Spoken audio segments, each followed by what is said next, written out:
A haunting, ancient enemy stood on the sidelines, only to strike when least expected. Infecting everything in their way, their goal is to take over everything possible. From Mega Bloks Halo, this is the Flood Invasion. Released in 2015, this set was a huge deal for its concentration of Flood figures in various forms. These were very uncommon in sets, mostly found in exclusives and some mystery bags, so this main release set seemed to have made up for sidelining them. I think the UNSC can have any weapon and still look pathetic by comparison, but you don't buy this set for the UNSC, and they still need something to defend themselves. There's a second mold shotgun in black, a flamethrower in black, magnum in black, grenade in gray, and for the remains of the Covenant, they get a plasma rifle in purple, and for a specific figure, a clear needler. I think out of anything, the flamethrower could do the most damage. The enemy is the Thing from the Thing in video game form.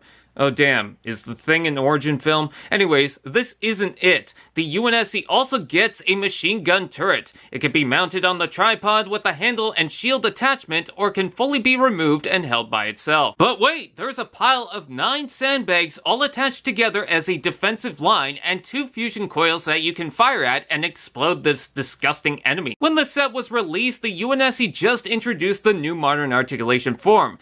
There were 2 types of Marines, those using the typical Halo 4 design, and these using the early Bungie forms. Both Marines were recolors of the Halo 2 design that, at the time, was popular mostly in exclusive anniversary sets. The only difference is the skin tone, otherwise the heads are okay, and in the new articulation form, the undersuit is a light gray shirt covered with dark gray armor. The vest uses black paint apps on the pouches, and the pants are in black, with pretty sharp looking boots and cheese grinder kneecaps. I think my only complaint about these is that there just isn't enough. I mean, with the Flood, there's usually a lot, but if you wanted to get more in this color scheme, the only way is to get them loose or buy another set, since I don't think any other Marine of this design shares the color scheme. You probably want to check out the Flood, the absolute highlight of the set. So instead, let's take a look at the backdrop. This seems to be a hallway or some sort of space for a facility, but it's looking more like a prop built for a play. There isn't much depth to it, but it does open up for the Flood to surround it. It's not that complicated, with those walls usually used to display weapons and accessories reused to fill it in, and beams that help hold up this top bridge-like section. You can stand any figure on top, or have the Flood ambush the Marines. With no studs on top, you could just flick the pesky buggers off. The open section is used as a conveyor belt, which you can slide out the fusion coils to drop and shoot off with the Flood.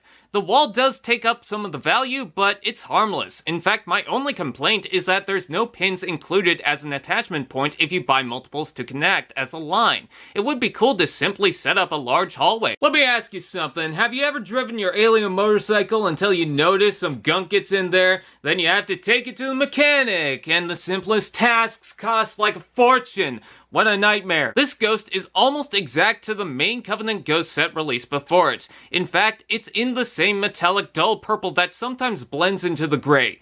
Yeah, I don't think I'm into it, but I think for a custom build, it looks pretty decent without using too many custom parts. Definitely better than their first attempt. Aside from the disgusting alien organism, I love the foot pedals, the sides are nice, it doesn't feel like it'll break, and the use of transparent plastic on the adjustable gunners with gray painted over the details is chef's kiss worthy.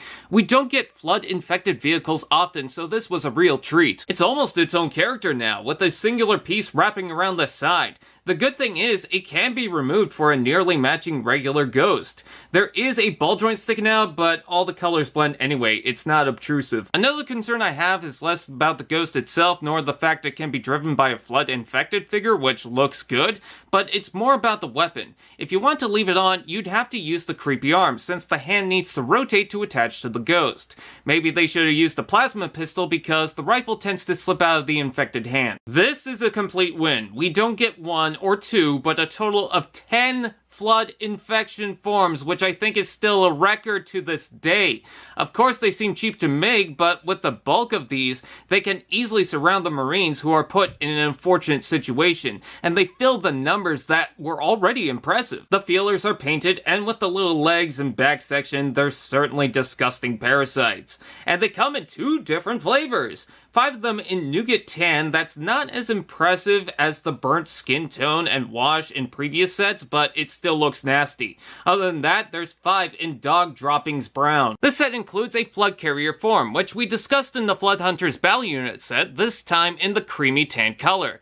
They seem to have fixed a glaring issue. With the arm-like things reaching down, these would tend to push the figure back, making it easy to fall over. But if you look, they've now clipped the end so it stands properly. Leg articulation is basic, and with the stress ball on top, there seems to be a face showing. The top has an open cut in which you can put the flood infection forms and dump them on victims. That is, if the things don't get stuck. Get out, you little buggers! In addition, the set comes with the Flood Combat form, which has taken over a poor Combat Elite. These were back when elites weren't given new joints, so the articulation is basic, but the colors certainly work for it. I almost feel the armor color doesn't fit. It seems too clean, but it looks wonderful in that dark metallic purple. The undersuit has that infected brown, so with the colors blending with the flood, there's no spare parts to switch it to a regular Combat Elite.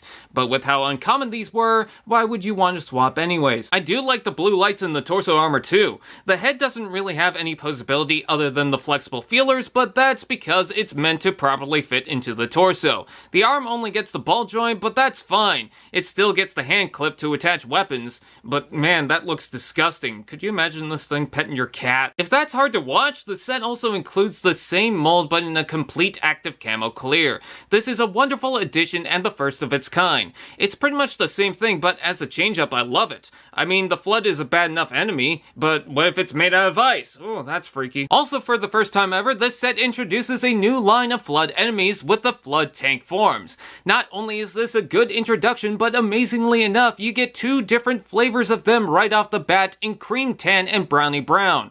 Seriously, that looks borderline delicious if it wasn't plastic. These are absolutely monstrous freaks with creepy head designs, a disgusting torso its other size, and abnormal limbs in different sizes. Check out the 2x2 peg hole size foot compared to the single peg hole on the other.